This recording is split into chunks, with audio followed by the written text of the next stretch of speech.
Sand Dunes State Park. One thing I have noticed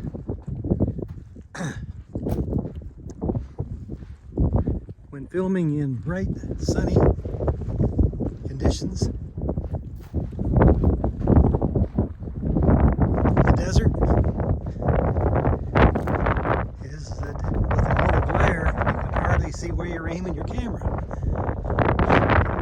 Particularly if you're trying to put polarized sunglasses on, then it's about impossible.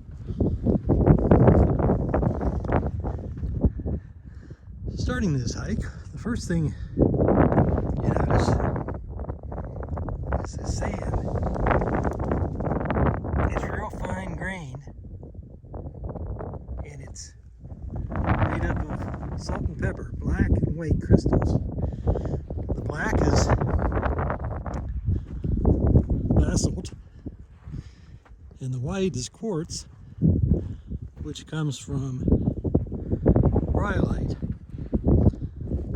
So basically two different types of volcanoes contributed to this sand.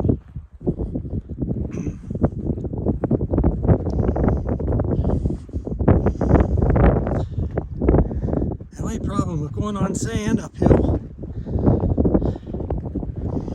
is every step you take forward, you lose 2 steps.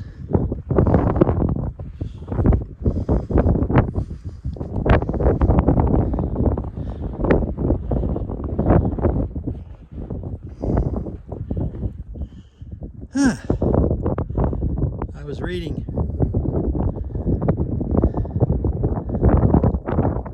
they were advising to make sure you wear shoes.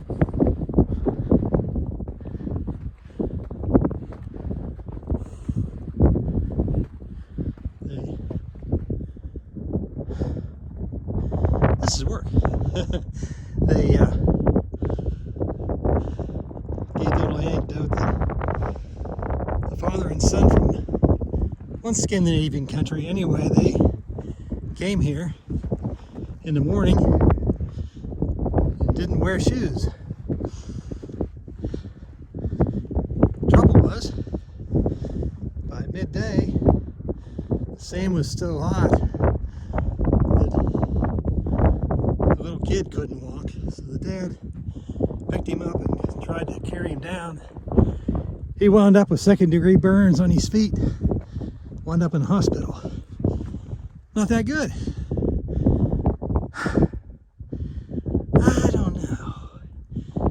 It's a little toasty. So, this is a lot of sand.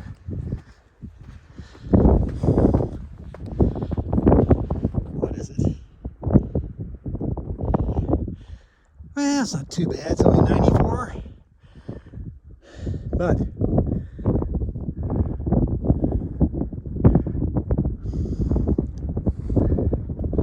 the thing about this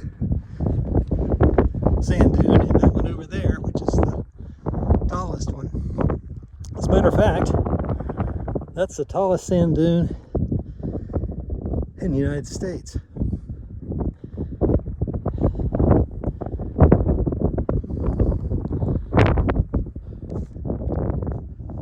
So, that's what's referred to as a reversing sand dune. Normally, with sand dunes, or most times, a sand dune will move up to 30 feet a year because the wind direction is pretty persistent. And because of that, they change positions. That is a reversing sand dune, which means whenever a front is coming, the wind blows in one direction, the front passes, then it goes in the other. So rather than moving from its spot, it just gets higher. If you look way over there, see if I can do it. It's the sun.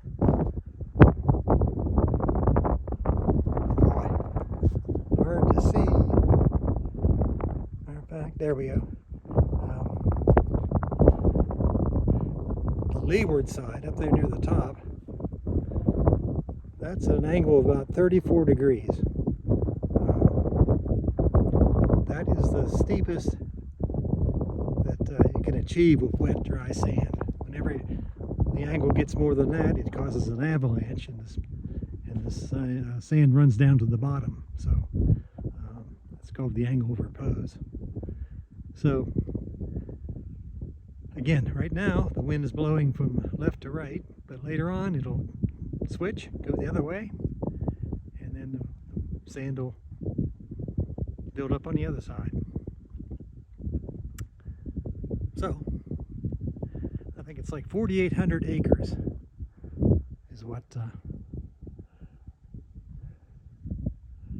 big this is. A lot of sand.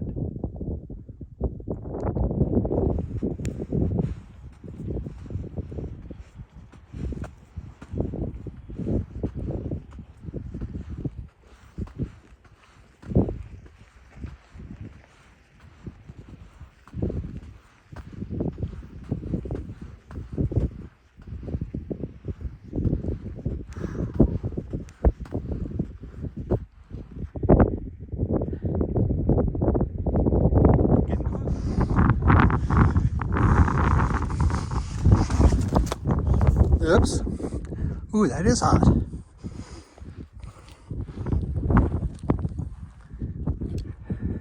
Huh. By the way, Jerry, how do you like the hat? It's a beauty.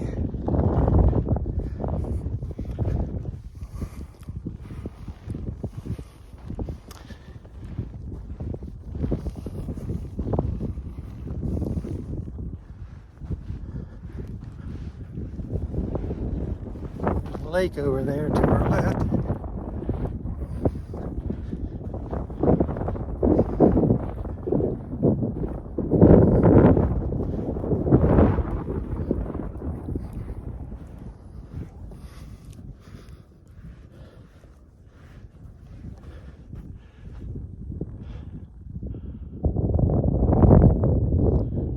Ah.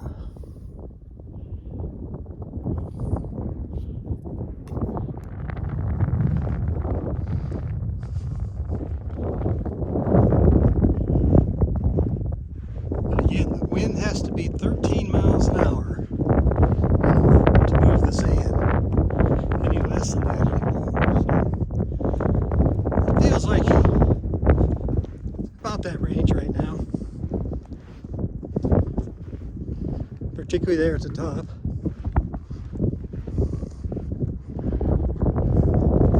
I think I'm going to go over there. Check that out. Okay, here we are at Bruneau Lakes, which is right next to the sand dunes. They have kind of an interesting story to tell. However, it's kind of hard to leave the air conditioning, but you gotta do what you gotta do.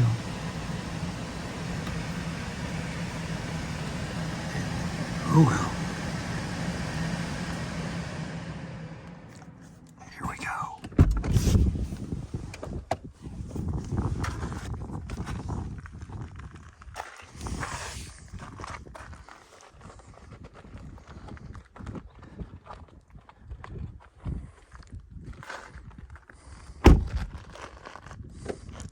Well, that's a good idea there. They made it a law, you have to have a life jacket. If you forgot yours or can't afford it, they provide it for you. And even teach you how to put it on. So, there's an olive tree.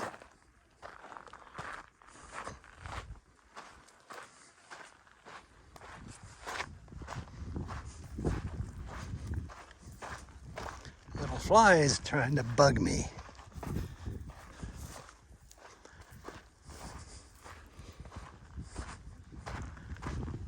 Got a little picnic area.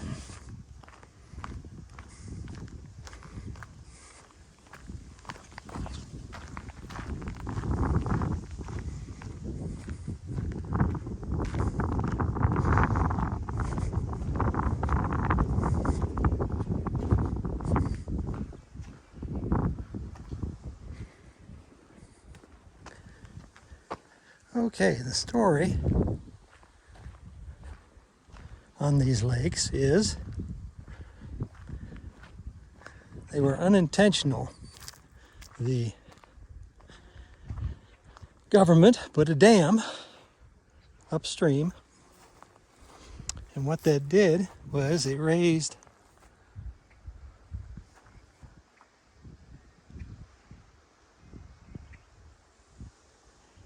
the water table. So these two lakes appeared. So people stocked the lake. Trouble was the water was variable and it would dry up periodically and kill all the fish. So now they actually pump water into this lake to keep the level up. So that's pretty cool.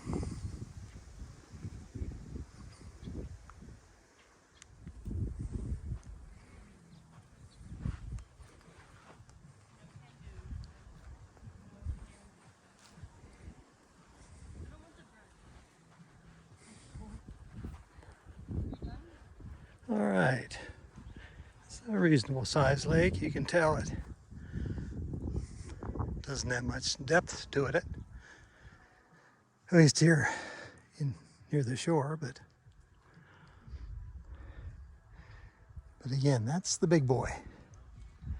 That's 470 feet high and growing. No sand buggies are allowed. Nothing but tranquility. However, there were 2 people in my park. Can't believe it. Huh.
Okay, this is the leeward side of the dune,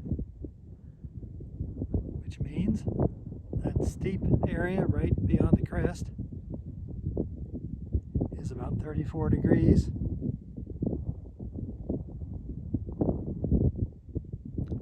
As you see there on the edge, when it gets any more than that, you have a few landslides.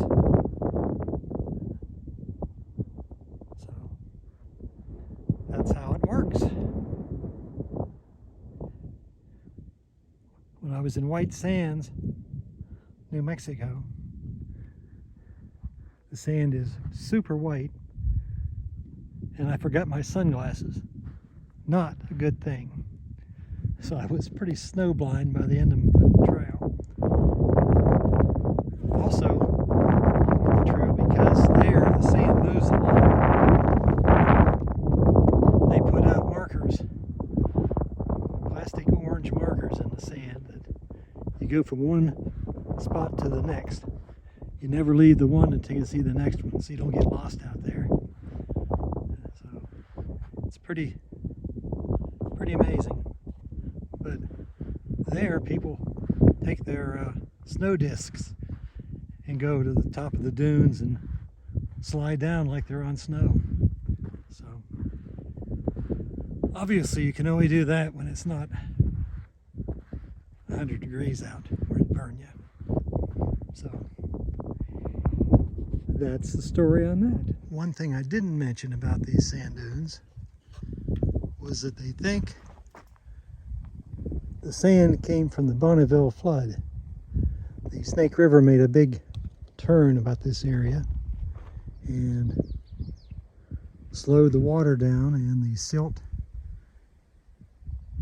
dropped out of suspension and wound up being this fine-grained sand, and it's been here ever since, blowing around.